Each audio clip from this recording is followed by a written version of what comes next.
बच्चों, कक्षा 10 में विज्ञान में जैव प्रकरण के बारे में जानेंगे। जैव प्रकरण ये जीव विज्ञान का टर्म है। जैसे विज्ञान में 3 चीज़ें समाहित हैं: जीव विज्ञान, रसायन विज्ञान और भौतिक विज्ञान। तो जीव विज्ञान का ये टर्म है जैव प्रकरण। वे सभी प्रकरण जो अनुरक्षण का कार्य करते हैं जैव प्रकरण कहलाते हैं। शब्द है अनुरक्षण।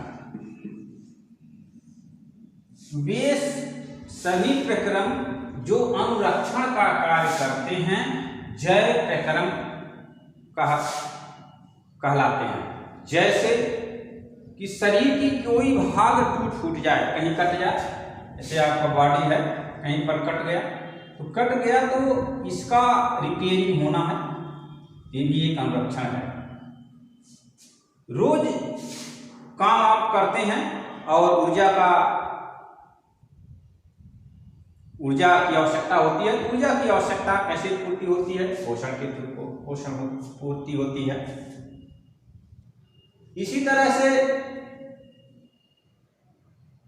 वह ऊर्जा कहाँ से प्राप्त होती है? तो ऊर्जा में आप लोग जो भोजन करते हैं, जैसे मुख्य रूप से इसी का हम अध्ययन करते हैं। C6H12O6 6O2 और 6CO2 plus 6H2O plus energy, ऊर्जा। यही ऊर्जा जो है सभी जैविक क्रियाओं के काम में आती है। तो जैविक क्रियाएं क्या है? श्वसन है, पोषण है, पाचन है, उत्सर्जन है। तो जो भी प्रकरण चलता रहता है सब में ऊर्जा की आवश्यकता होती है। एक कोशिकीय है या बहुकोशिकीय? एक कोशिकीय है तो उसमें भी पोषण का तरीका है, बहुकोशिकीय है उसमें भी पोषण का तरीका है। तो सब में अलग अलग तरीके हैं। एक कोशिकीय है तो एक ही कोशिका के अंदर सारी जैविक क्रिया, श्वसन है एक ही कोशिका के थ्रू होगी, पोषण है तो एक ही कोशिका के द्वारा होगी। लेकिन बहुकोशिकीय जो जीव हैं, जो मल्टीसेलुलर जीव हैं, उनमें जो कार्य हैं वो अलग अलग प्रकरणों के थ्रू होता है, अलग अलग प्रकरणों के थ्रू होता है। जैसे पाचन है तो आहार नाल में हो जाएगा, श्वसन है तो फेफड़े के थ्रू हो जाएगा। जो है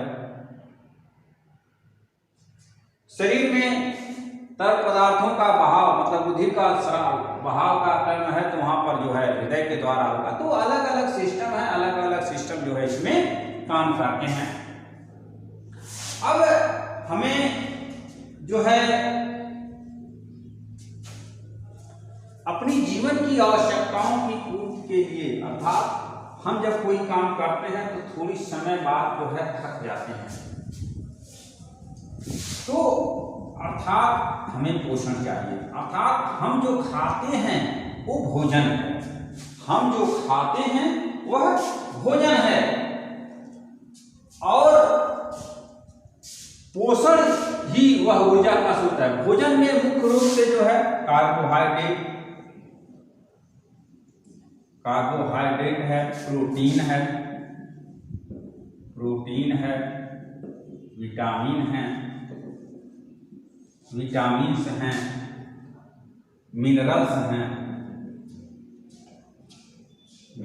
हैं।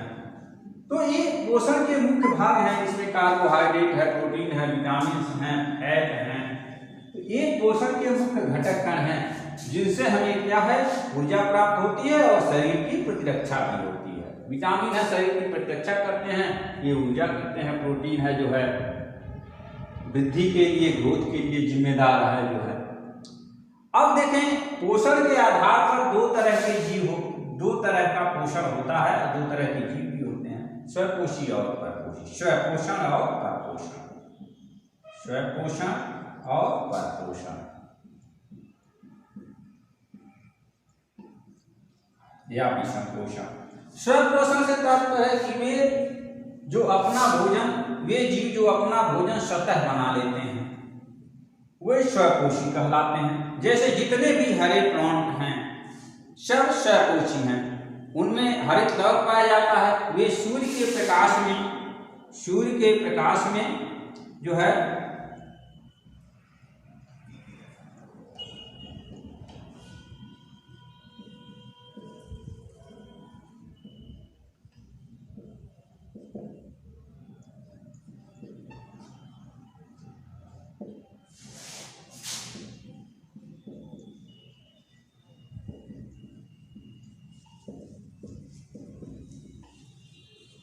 सूर्य के प्रकाश में कार्बन डाइऑक्साइड और जल के द्वारा ये भोज्य पदार्थों का निर्माण कर, ये भोज्य पदार्थ है,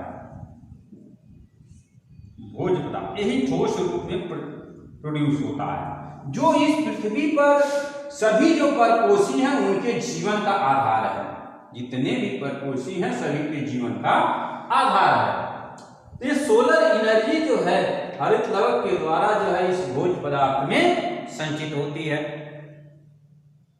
अब प्रश्न उठता है कि ये भोज्य पदार्थ कैसे जाने की तो वास्तव में नहीं बनता है। इसके लिए प्रोटॉन का पौधा होता है। प्रोटॉन का पौधा जो होता है वह जो है चितकबरा होता था, कहीं कहीं हरित लवक नहीं होता है।